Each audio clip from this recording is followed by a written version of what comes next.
नमस्कार दोस्तों, आर के वाई पीसीएस क्लास में आपका स्वागत है। मैं राजेश कुमार आपके लिए लेकर आया हूँ R S second grade, third grade और पीएसआई सिलेबस के अकॉर्डिंग संपूर्ण सब्जेक्ट की टॉपिक वाइज क्लासेस।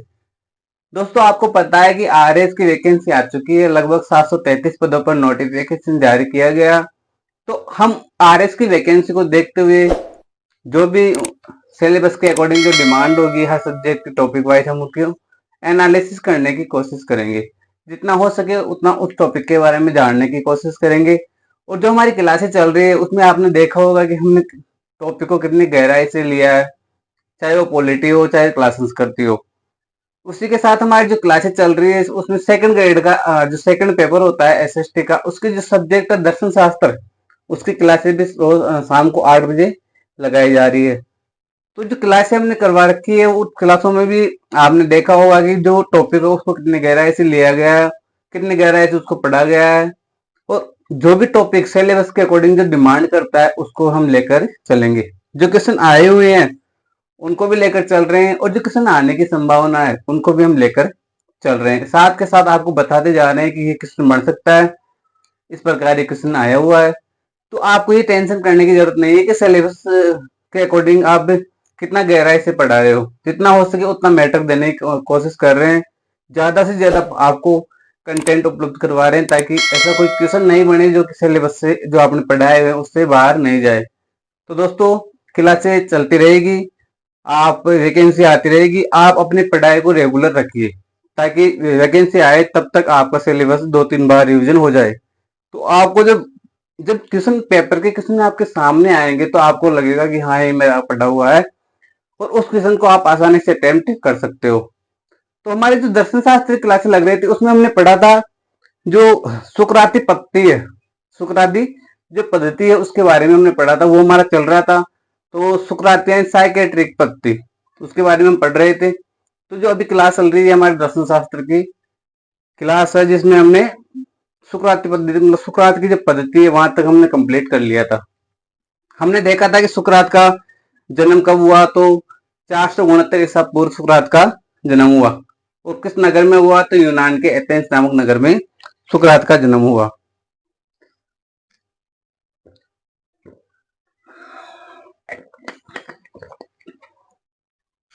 यूनान के एथेंस एथेंस नामक नगर में सुकरात का जन्म हुआ। उसके बाद हमने देखा था कि सुकरात की मृत्यु कब हुई, सुकरात ने कौन सा सिद्धांत दिया, सुकरात का जो उनकी पुस्तक थी उनका क्या नाम था, ये सब हमने कंप्लीट पढ़ा था। उसके बाद में हम जो सुकरात को लेकर चल रहे हैं साइकेट्रिक पद्धति, जो हमारी पद्धति है वो साइकेट्रिक पद्धति के बारे में हम लेकर चल रहे हैं दर्शन शास्त्र में। साइकेट्रिक पद्धति,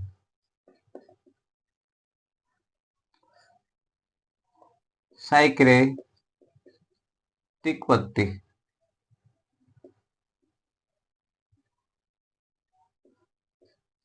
यानी सुकरात पद्धति, सुकराती पद्धति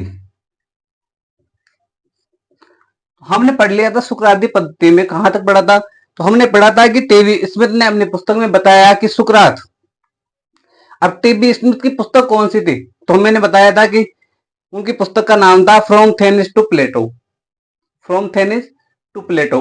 तो जो टीवी स्मिथ है उसमें फ्रेम अपनी पुस्तक जो फ्रॉम थेनिस टू प्लेटो है उसमें बताया कि जो सुकरात है, सुकरात है उससे प्लेटो की क्या मस्तिष्क की कल्पना बताया गया, क्या बताया गया उस पुस्तक में।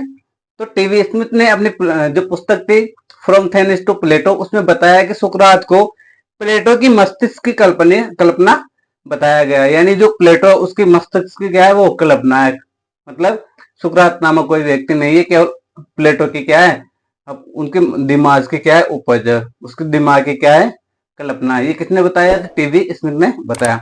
अब उसके बाद में देखते हैं कि सुकरात ने ग्रीक विचारधारा का समर्थन किया। सुकरात ने ग्रीक विचारधारा में सर्वथा नवीन और सर्वोत्तम युग को जन्म दिया। ग्रीक दर्शन का स्वर्ण युग किसको कहा जाता है, तो सुकरात के काल को ग्रीक दर्शन का स्वर्ण युग कहा जाता है। ग्रीक दर्शन का स्वर्ण युग कहा जाता है किसके काल को, सुकरात के काल को। सुकरात के अनुसार दर्शन का उद्देश्य सत्य की खोज करना है। सुकरात के अनुसार कंटिन्यू, जहां तक हमने जो क्लास छोड़ी थी उसके आगे कंटिन्यू लिखते रहिए अपने नोट्स में, साथ के साथ नोट्स बनाते भी रहिए। तो सुकरात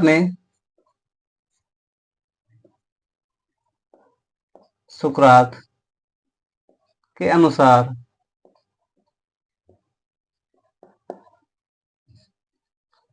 सुकरात के अनुसार दर्शन का उद्देश्य क्या है? सत्य की खोज करना। दर्शन का उद्देश्य सॉरी दर्शन का उद्देश्य सत्य की खोज करना है।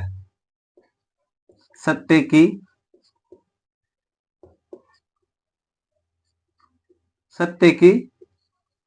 खोज करना।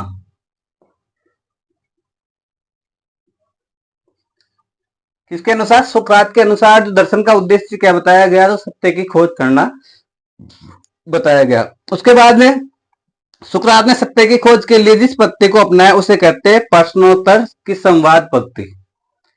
यानी सुकरात के द्वारा सत्य की खोज के लिए कौन सी पद्धति अपनाई गई, तो उसे कहते हैं प्रश्नोत्तर की संवाद प्रणाली, या फिर उसे कहते हैं द्वंद्वात्मक पद्धति। सुकरात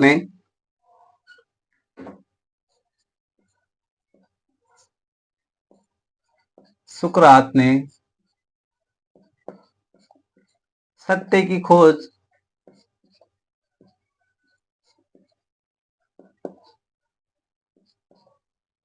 के लिए द्वंद्वात्मक पद्धति या प्रश्नोत्तर की संवाद पद्धति, प्रश्नोत्तर की संवाद या द्वंद्वात्मक पद्धति अपनाया।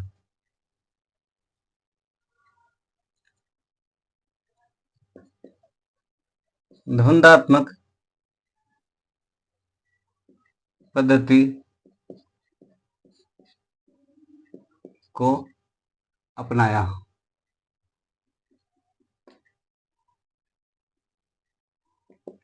द्वंद्वात्मक पद्धति को अपनाया यानी सुकरात ने सत्य की खोज के लिए किस पद्धति को अपनाया, तो वो थी प्रश्नोत्तर पद्धति या फिर द्वंद्वात्मक पद्धति। किसके द्वारा अपनाई गई? सुकरात के द्वारा। यानी सुकरात ने दर्शन का उद्देश्य क्या बताया? सत्य की खोज करना। उसी दर्शन के लिए सुकरात ने कौन कौन सी पद्धति अपनाई, तो प्रश्नोत्तर संवाद पद्धति या फिर द्वंद्वात्मक पद्धति के बारे में बताया, जिसे क्या कहा जाता है? जिसे तर्क वार्तालाप पद्धति भी कहा जाता है। जिसे तर्क और वार्तालाप पद्धति भी कहा जाता है। जिसे तर्क, फिर नीचे लिखता हूं, जिसे तर्क वार्तालाप पद्धति भी कहा जाता है।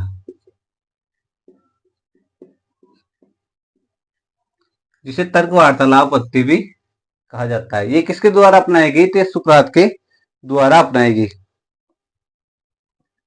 अब कहा जाता है कि एक दिन यूनान में हुआ यूं कि एक दिन यूनान में डेल्फी नामक जो देवता थे उनकी क्या हुई? भविष्यवाणी हुई। उनकी भविष्यवाणी हुई। कहा? यूनान में डेल्फी नामक देवता की भविष्यवाणी हुई। उस देवता ने सुकरात यूनानियों को सर्वाधिक मतलब जो सुकरात था उसको यूनानियों में सर्वाधिक बुद्धिमान बताया। यानी भविष्यवाणी हुई। भविष्यवाणी में कहा गया है कि यूनान में सबसे बुद्धिमान कौन है? सुकरात है। जी किसने कहा? तो डेल्फी जो नामक देवता था उसकी भविष्यवाणी में कहा कि यूनान में सर्वाधिक बुद्धिमान कौन है? सुकरात है। यानी यूनानियों में सर्वाधिक बुद्धिमान कौन है? सुकरात है। यानी सर्वाधिक बुद्धिमान यूनानियों में किसने बताया? किसको बताया गया? तो सुकरात को बताया गया। किसने बताया?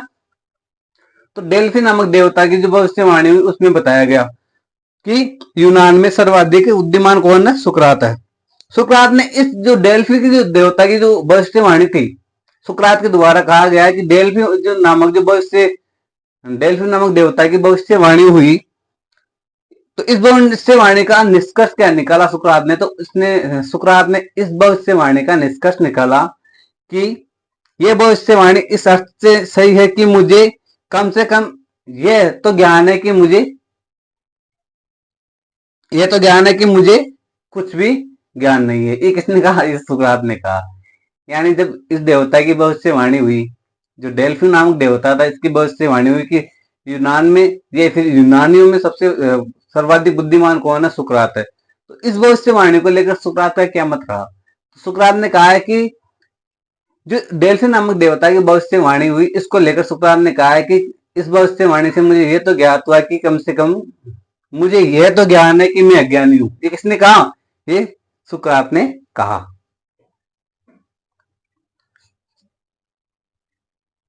सुकरात को सर्वाधिक यूनानियों में सर्वाधिक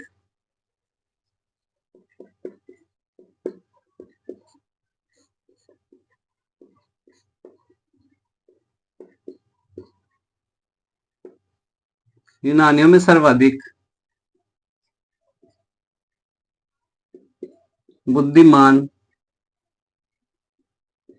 डेल्फी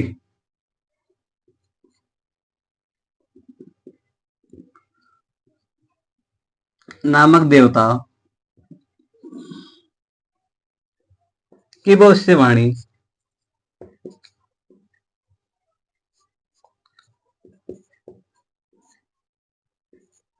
बताया।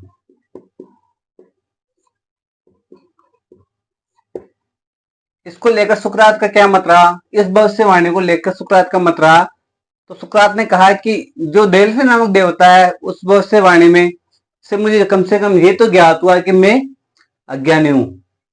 यानी कम से कम इस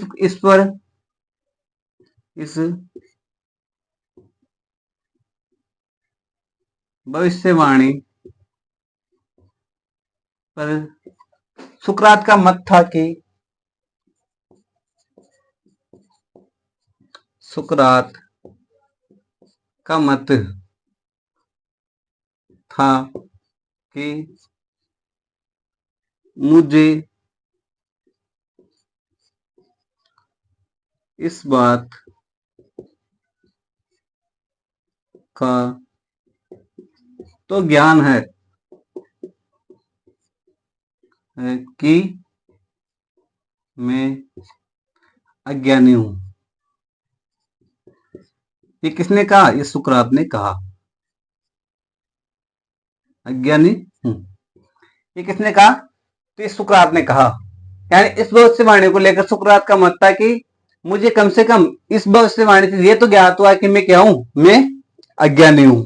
मैं क्या हूं? मैं अज्ञानी हूं। यानी इस भविष्यवाणी का निष्कर्ष निकाला सुकरात ने, ये क्या कि मैं अज्ञानी हूं।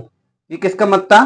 सुकरात का मत था। किसने कहा? सुकरात ने कहा। किसको लेकर कहा? तो डेल्फी नामक देवता की जो भविष्यवाणी हुई, उसको लेकर सुकरात ने निष्कर्ष निकाला कि मुझे कम से कम इस बात का तो ज्ञान है कि मैं अज्ञानी हूं। मैं अज्ञानी हूं। सुकरात ने कहा कि मैं केवल एक बात जानता हूं, और वह है कि मैं कुछ नहीं जानता है। सुकरात का यही मत रहा।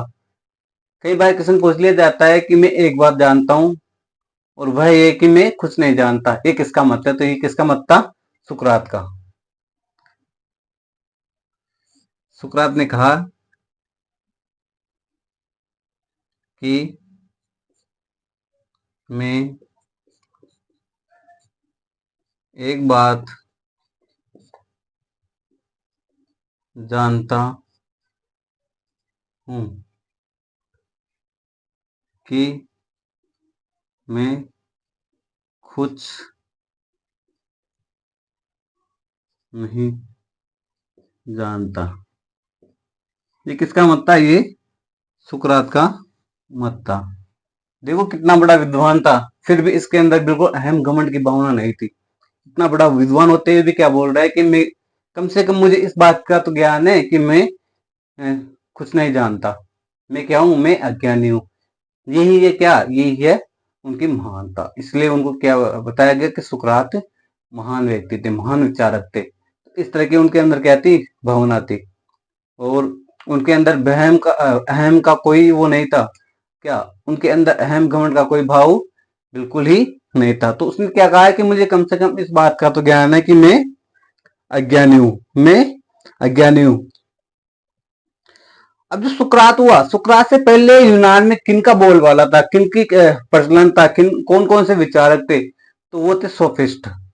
सुकरात से पहले यूनान में किनका बोलबाला था, तो वो था सोफिस्टों का बोलबाला। सुकरात से पहले यूनान में सोफिस्टों का बोलबाला था। सुकरात से पहले यूनान में सोफिस्टों का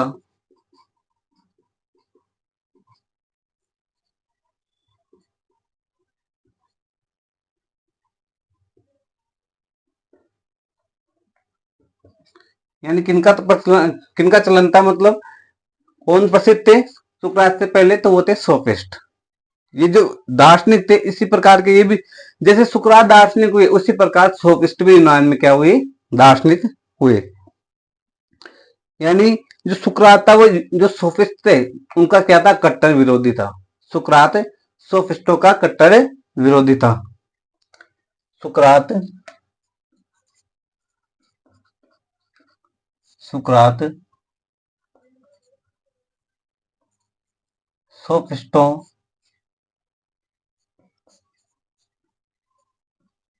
कट्टर विरोधी था।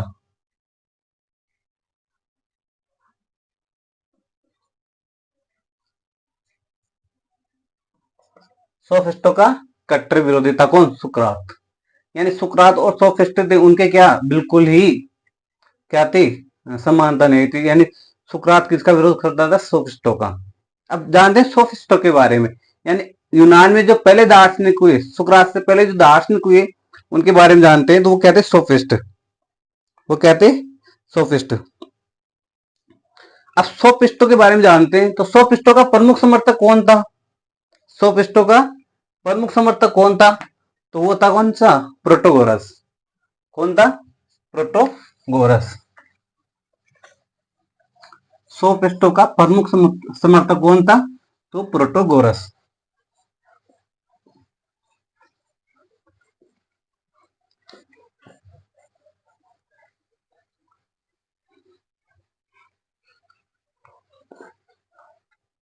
कौन हुआ, सोफिस्टों का जो प्रमुख समर्थक कौन हुआ, तो वो हुआ प्रोटोगोरस।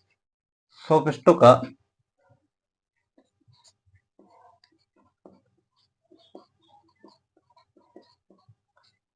सोफिस्टों का प्रमुख समर्थक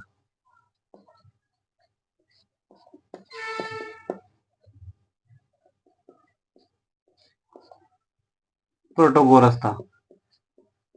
प्रोटोगोरस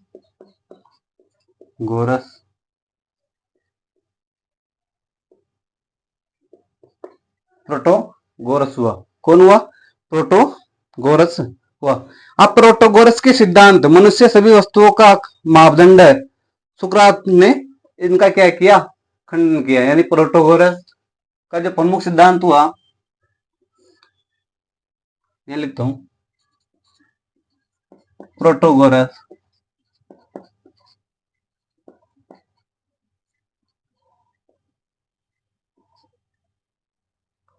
का प्रमुख सिद्धांत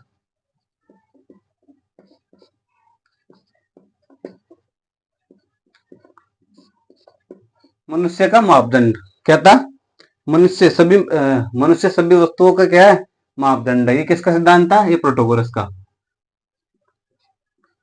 मनुष्य सभी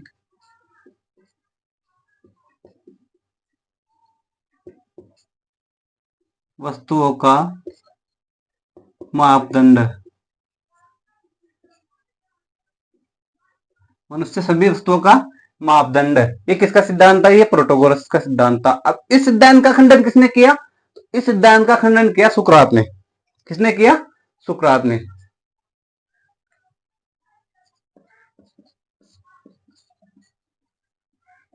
इस सिद्धांत का खंडन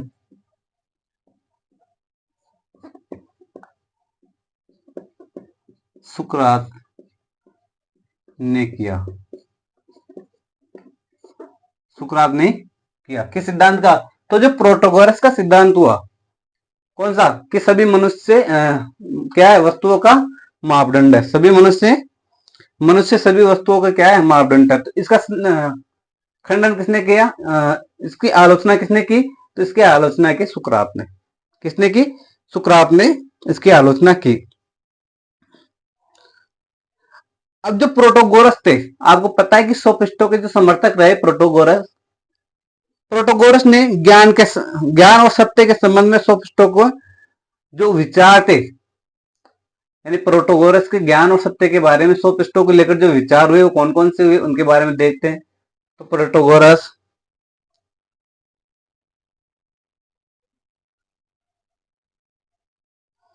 ज्ञान और सत्य के बारे में विचार। प्रोटोगोरस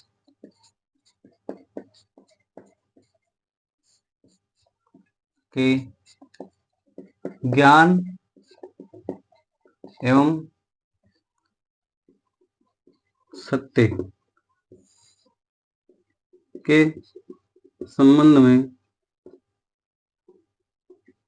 निम्न विचार है।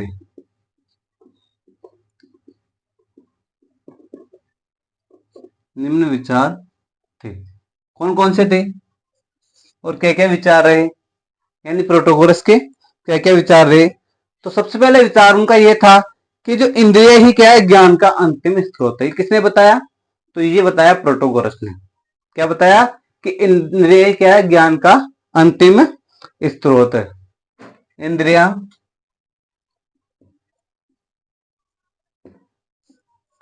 ही ज्ञान का अंतिम स्रोत है। अंतिम स्रोत है। ये किसने बताया? तो ये प्रोटोगोरस ने बताया, जो कि सोफिस्टों का क्या था? प्रमुख समर्थक था। दूसरा क्या बताया? कि सत्य और असत्य में कोई भेद नहीं है। दूसरा विचार क्या था? कि सत्य और असत्य में कोई भेद नहीं है। सत्य और असत्य में कोई भेद नहीं है। कोई भेद नहीं है। ये किसने बताया? तो ये प्रोटोगोरस ने बताया। ये किसके विचार थे? तो ये जो सोफिस्ट हुए उनके विचार थे। किसने दिए? तो प्रोटोगोरस ने दिए। यानी प्रोटोगोरस किसका समर्थक था? सोफिस्टों का समर्थक था। कौन? प्रोटोगोरस। तीसरा विचार क्या था उनका? पहला तो हुआ कि इंद्रिय क्या है? ज्ञान का अंतिम स्रोत है। दूसरा क्या था? कि सत्य और असत्य में कोई भेद नहीं है। तीसरा क्या था? तो सत्य परिवर्तनशील है। तीसरा विचार था सत्य परिवर्तनशील है। सत्य परिवर्तन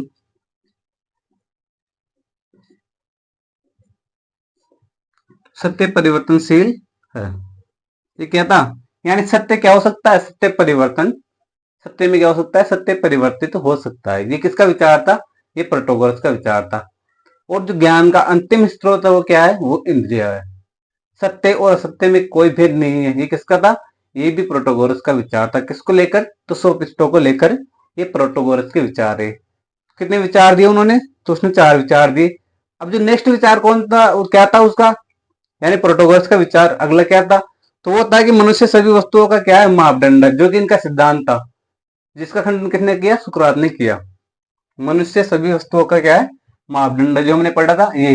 इसका खंडन किसने किया? सुकरात ने किया। तो इनका विचार क्या था? मनुष्य सभी वस्तुओं का मापदंड है।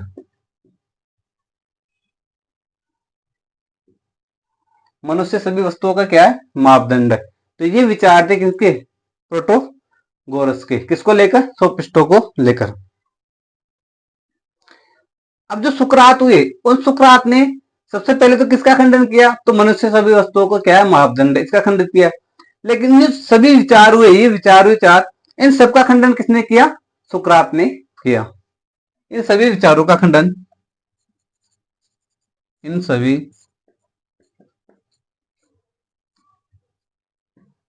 विचारों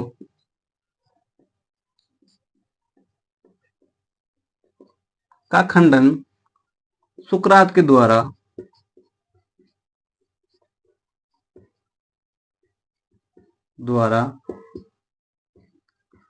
किया गया। किसके द्वारा इसका खंडन किया गया? तो इन सभी विचारों का खंडन किसके द्वारा किया गया? सुकरात के द्वारा किया गया। अब सुकरात के ज्ञान और सत्य के संबंध में क्या विचार है? ये तो हमने पढ़े प्रोटोगोरस के विचार। तो चार विचार हुए। पहला तो इंद्रियों का ज्ञान का अंतिम स्रोत क्या है? इंद्रिय है। ज्ञान और सत्य और असत्य में कोई भेद नहीं है। सत्य परिवर्तनशील है और मनुष्य सभी वस्तुओं का क्या है? मापदंड है। ये किसके विचार रहे? तो ये प्रोटोगोरस के विचार रहे। किसको लेकर? सोफिस्टों को लेकर। सोफिस्ट कौन थे? तो सुकरात से पहले जो यूनानी दार्शनिक हुए उनको क्या कहते हैं? सोफिस्ट कहते हैं। और इन सभी विचारों का खंडन किसने किया? तो इन सभी विचारों का खंडन सुकरात के द्वारा किया गया। अब सुकरात के विचार देखते हैं, सत्य और ज्ञान और सत्य को लेकर सुकरात के क्या विचार रहे।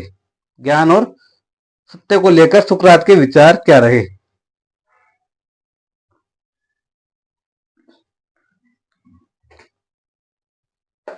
ज्ञान और सत्य को लेकर सुकरात के विचार।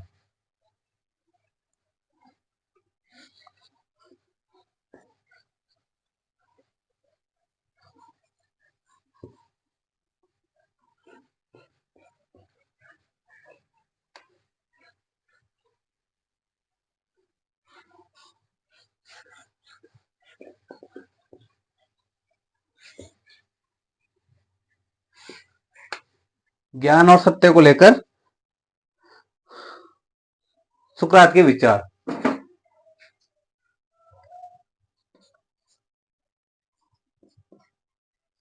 सुकरात के ज्ञान और सत्य, ज्ञान और सत्य के संबंध में विचार। संबंध में विचार। क्या विचार रहे? क्या विचार रहे? तो सुकरात ने सत्य की खोज को ही दर्शन का क्या माना? मूल उद्देश्य माना है। सुकरात ने सत्य की खोज को क्या माना है? दर्शन का मूल उद्देश्य माना है। सुकरात के अनुसार जो सत्य और असत्य में वेद का ज्ञान करवाए वे क्या ज्ञान है। यानी सुकरात ने सत्य की खोज को क्या माना है? सुकरात ने सत्य की खोज को ही दर्शन का क्या माना है? मूल उद्देश्य माना है। सुकरात ने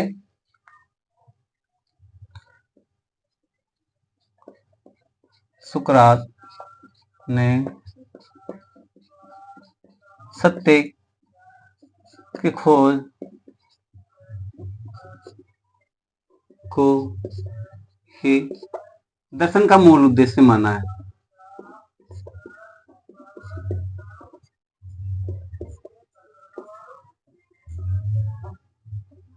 मूल उद्देश्य माना है। उनके अनुसार बताया गया है कि जो ज्ञान, सुकरात के अनुसार बताया गया है कि सत्य और असत्य में भेद करना, वेद का ज्ञान ही क्या है? क्या है? वेद का ज्ञान करवाना है क्या है? मूल रूप से ज्ञान वही है। क्या है? यानी सत्य और असत्य में भेद करवाए वही क्या है? ज्ञान है। इनके अनुसार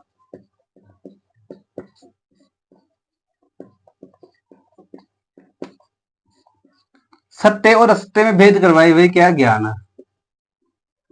सत्य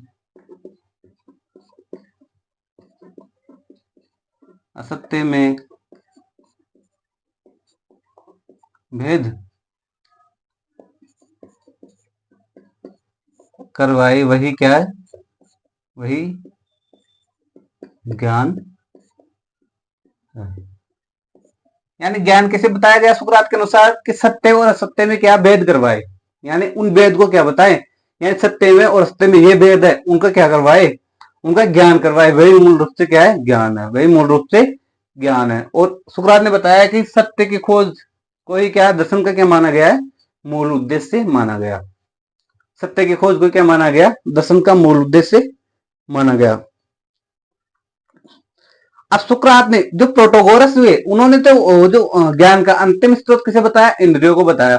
लेकिन सुकरात ने इंद्रियों के ज्ञान की अपेक्षा बौद्धिक ज्ञान को क्या माना है, श्रेष्ठ माना है। सुकरात ने इंद्रियों के ज्ञान की अपेक्षा बौद्धिक ज्ञान को सर्वश्रेष्ठ माना। सुकरात ने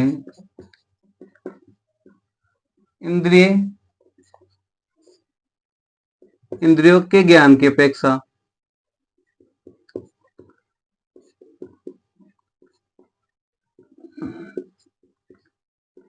इंद्रियों के ज्ञान की अपेक्षा बौद्धिक ज्ञान को, किसे, बौद्धिक ज्ञान को, यानी मस्तिष्क के ज्ञान को, बौद्धिक ज्ञान को सर्वश्रेष्ठ माना है।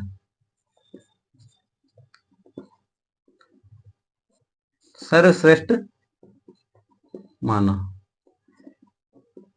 कौन से ज्ञान को, तो इंद्रिय ज्ञान के अपेक्षा बौद्धिक ज्ञान को सर्वश्रेष्ठ माना। किसने, सुकरात ने। कौन से ज्ञान को, तो कई बार क्वेश्चन पूछ लिया जाता है कि सुकरात के अनुसार किस ज्ञान को सर्वश्रेष्ठ माना गया है, तो उसमें आएगा बौद्धिक ज्ञान को सर्वश्रेष्ठ माना गया। जबकि प्रोटोगोरस ने ज्ञान का अंतिम स्रोत किसे माना है, तो वो माना है इंद्रियों को। इंद्रिय क्या है, ज्ञान का अंतिम स्रोत है। यानी सुकरात के अनुसार ज्ञान का अंतिम स्रोत किसे माना गया, बुद्धि को। यानी बौद्धिक ज्ञान को सर्वश्रेष्ठ माना, तो जो ज्ञान का अंतिम स्रोत क्या माना गया, बुद्धि माना गया। और जो प्रोटोगोरस हुए, जो सोफिस्टों के समर्थक हुए, उन्होंने ज्ञान का अंतिम स्रोत किसे माना, तो उन्होंने ज्ञान का अंतिम स्रोत माना इंद्रियों को। किसको माना, इंद्रियों को माना। उसके बाद में देखते हैं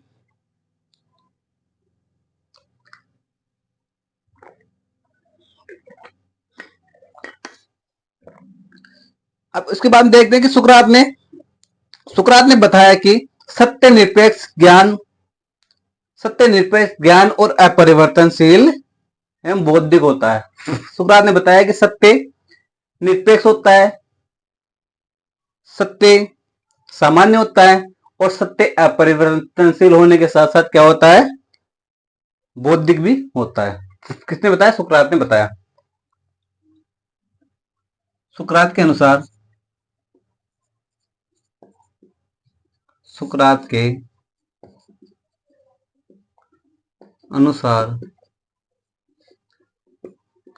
सत्य निरपेक्ष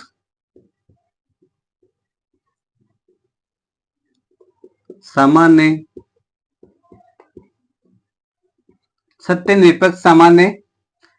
अपरिवर्तनशील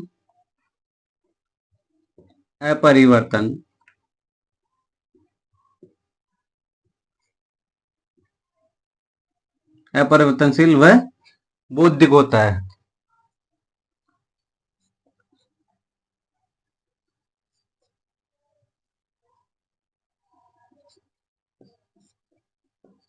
जबकि जो प्रोटोगोरस हुए उन्होंने क्या बताया था कि सत्य क्या होता है, परिवर्तनशील होता है। जबकि सुकरात बता रहे हैं कि सत्य क्या होता है, अपरिवर्तनशील होता है, निरपेक्ष होता है, सामान्य में और बौद्धिक होता है। ये किसका मत था, सुकरात का मत था। किसको लेकर, तो सत्य को लेकर सुकरात का ये क्या हुआ, ये मत हुआ। तो एक दूसरे से आप जो संबंध अंतर भी करते रहे साथ के साथ, ताकि जो प्रोटोगोरस के विचार है वो भी कंटेस्ट आपको याद हो जाएंगे इसी क्लास में, अगर आप अंतर करोगे। जैसे सुकरात ने सत्य को क्या बताया, तो अपरिवर्तनशील बताया, तबकि प्रोटोगोरस ने क्या बताया कि सत्य क्या है, परिवर्तनशील है। सुकरात ने ज्ञान का अंतिम स्रोत किसे बताया, बुद्धि को बताया। जबकि प्रोटोगोरस ने ज्ञान का अंतिम स्रोत किसे बताया, इंद्रियों को बताया। सुकरात के ज्ञान शब्द का प्रयोग विवेक के अर्थ में किया जाता है। यानी सुकरात के ज्ञान का शब्द का प्रयोग किसमें कहा जाता है, विवेक के अर्थ में कहा जाता है, जिसे कहते हैं विजडम। क्या कहते हैं, विजडम। यानी सुकरात के शब्द का प्रयोग विवेक के अर्थ में किया जाता है। सुकरात के शब्द का प्रयोग किसमें कहा जाता है, किसमें ज्ञान के शब्द का प्रयोग किसमें किया जाता है? तो विवेक में किया जाता है। सुकरात के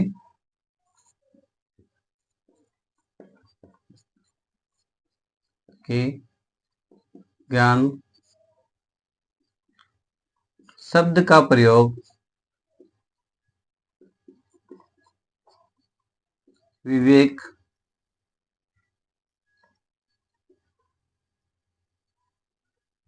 जो कहते हैं विजडम, विवेक के अर्थ में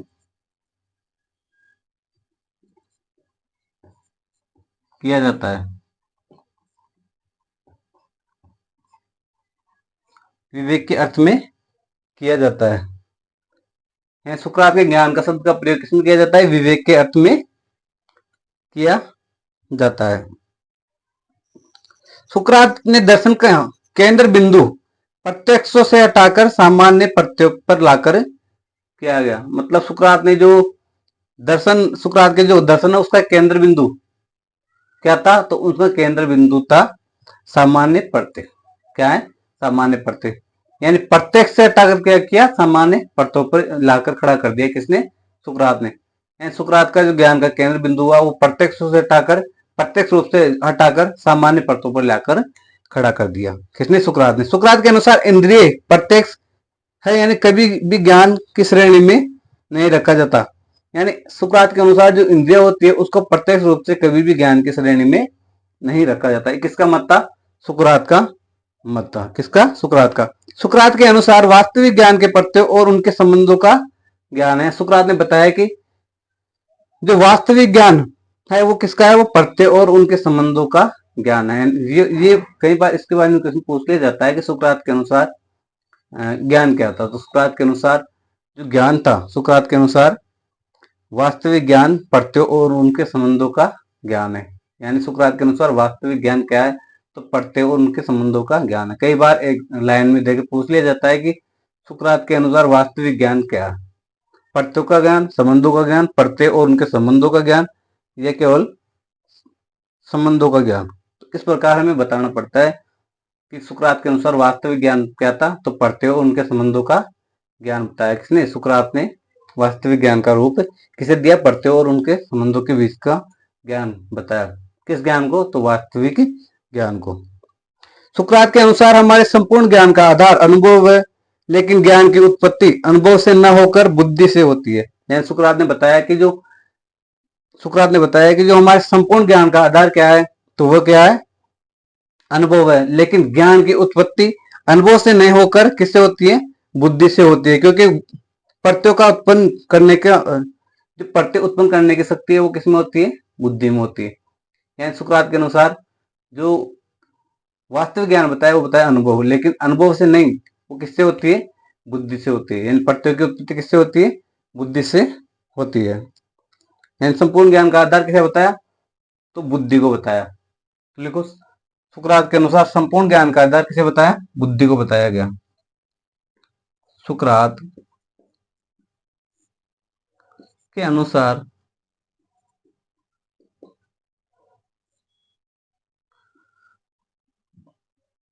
वास्तविक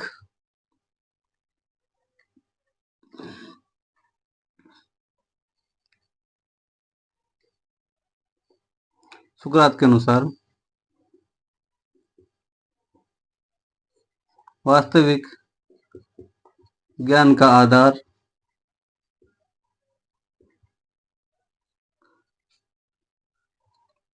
बुद्धि को बताया गया।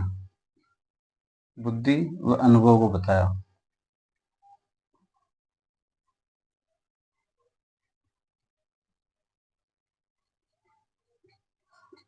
बुद्धि और अनुभव को बताया। किसने बताया? सुकरात ने बताया।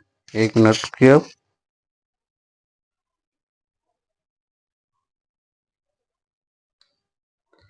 किसे बताया? तो बुद्धि और अनुभव को बताया। किसने बताया?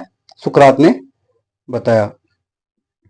अब देखते हैं कि जो प्रत्यय है, प्रत्यय का अर्थ क्या है? मैं बता रहा हूं प्रत्यय, लेकिन संबंध और प्रत्यय क्या होता है उसके बारे में देखते हैं। तो प्रत्यय का मतलब होता है कि एक वर्ग के सभी सदस्यों के सामान्य गुण को प्रदर्शित करने वाला विचार क्या कहलाता है?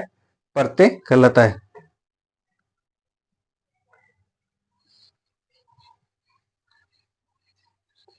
कई बार पूछ लिया जाता है प्रत्यय क्या होता है। तो एक वर्ग के जो सभी सामान्य वर्ग है उसका जो सभी विचार उत्पन्न करने वाले को क्या कहा जाता है, प्रत्यय कहा जाता है।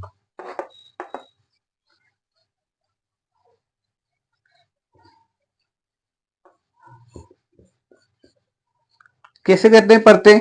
तो प्रत्यय कहते हैं कि एक वर्ग के सभी सदस्यों के सामान्य गुण को प्रदर्शित करने वाला विचार क्या कहलाता है, प्रत्यय कहलाता है।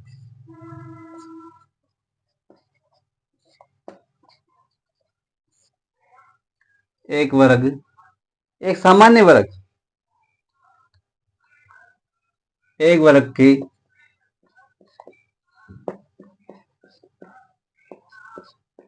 सामान्य मनुष्य के, एक वर्ग के जो सामान्य मनुष्य हैं, एक वर्ग के जो सभी सदस्य हैं, ये सामान्य गुण, या फिर एक वर्ग के सभी मनुष्य, ऐसा करो, एक वर्ग के सभी मनुष्य के सामान्य गुण, एक वर्ग के सभी मनुष्य के सामान्य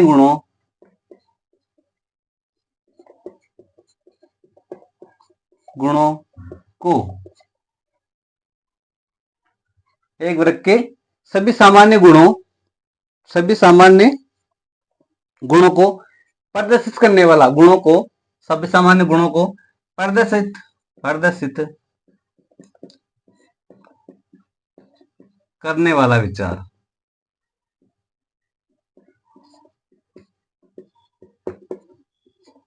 विचार प्रत्यय कहलाता है। प्रत्यय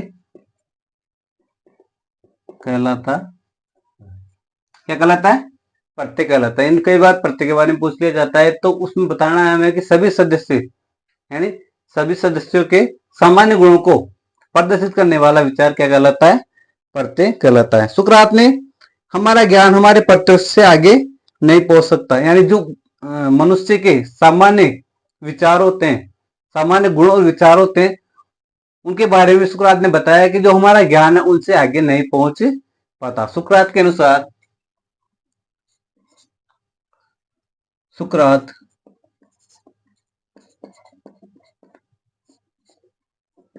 के अनुसार हमारा ज्ञान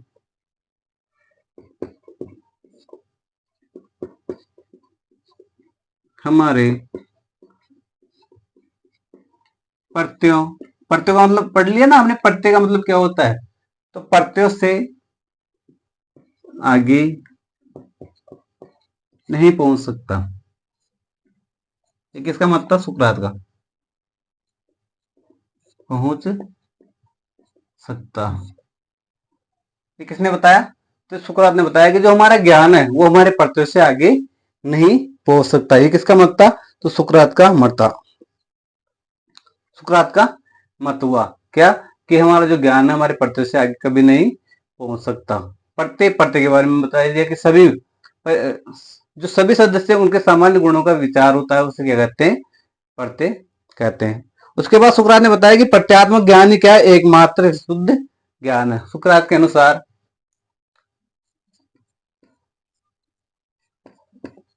सुकरात के अनुसार प्रत्यात्मक ज्ञान ही क्या है, एकमात्र विशुद्ध ज्ञान है।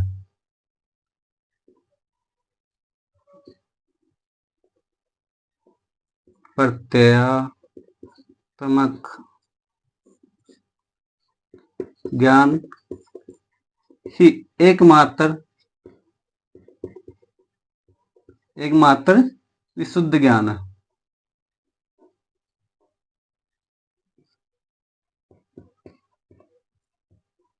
एकमात्र विशुद्ध ज्ञान है। ये किसने बताया, तो ये सुकरात ने बताया कि जो प्रत्यात्मक ज्ञान ही एकमात्र क्या है, विशुद्ध ज्ञान है। सुकरात ने बताया कि ज्ञान ही सर्वोत्तम शुभ है, यानी कई बार क्वेश्चन पूछ लिया जाता है कि ज्ञान ही सर्वोत्तम शुभ है, ये किसका मत हुआ, तो ये सुकरात का मत हुआ।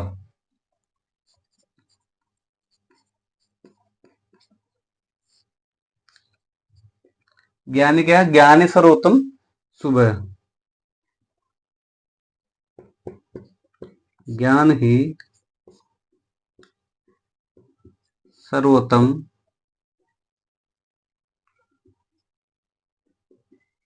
शुभ है। ये किसका था? ये सुकरात का मत था। तो ये सुकरात के बारे में हमने पढ़ा। अब पढ़ेंगे हम सोफिस्टों के अनुसार क्या विचार रहे। सोफिस्टों के अनुसार ज्ञान और सत्य के संबंध में क्या विचार है, उनको हम पढ़ेंगे नेक्स्ट क्लास में। तो आर के वाई पीसीएस क्लास को सब्सक्राइब कीजिए, अपने दोस्तों के पास शेयर कीजिए, और अगर कुछ गलती होती है बोर्ड के माध्यम से पढ़ाने पर, तो आप अपनी जो भी क्वेरीज हैं वो कमेंट के माध्यम से हमें बता सकते हैं। ज़्यादा से ज़्यादा अपने दोस्तों को शेयर कीजिए। हाँ, और आर के वाई क्लासेस को सपोर्ट कीजिए। आपको जो सेकंड ग्रेड के हिसाब से जो उनका सिलेबस अकॉर्डिंग जो डिमांड है, उसके माध्यम से ये सब्जेक्ट करवाए जा रहे हैं। बिल्कुल ही कुछ भी नहीं छोड़ा जाएगा, पूरा कंटेंट आपको दिया जाएगा, बोर्ड के माध्यम से दिया जाएगा। आप अपने नोट्स भी तैयार कर सकते हो, और साथ के साथ आप ये भी एनालिसिस कर सकते हो कि क्वेश्चन आए हुए कहाँ से हैं। तो वो क्वेश्चन आपको इन्हीं में से मिलेंगे, जो मैं आपको पढ़ा रहा हूँ उन्हीं में से क्वेश्चन मिलेंगे। क्वेश्चन आने की संभावना भी इन्हीं में से ही होगी। तो आपको टेंशन करने की जरूरत नहीं है कि जितना कंटेंट होगा वो आपके सेकंड एसएसटी का जो सेकंड पेपर होगा उसके हिसाब से सफिशिएंट होगा दर्शन शास्त्र को लेकर। तो अपने लक्ष्य के प्रति एकाग्रता से मेहनत कीजिए, अपने जी तन मन धन सभी को पढ़ाई में अर्पित कीजिए, और अपने लक्ष्य को एक निशाने की तरह साधना। ये आपका पढ़ाई को लेकर एक बिल्कुल सही सटीक तरीका होना चाहिए। क्या रणनीति बनाते हैं आपकी, क्या रणनीति बनाकर आप पढ़ाई करते हो, ये सब वैकेंसी के हिसाब से आपके गोल के हिसाब से फिक्स होने चाहिए। तो निरंतर पढ़ाई करते रहिए, बड़ों का सम्मान कीजिए, छोटों को प्यार दीजिए, और अपना व्यक्तित्व इस प्रकार विकसित कीजिए कि महिलाएं आपके साथ सम्मानित और गौरवान्वित महसूस करें। तब तक के लिए धन्यवाद।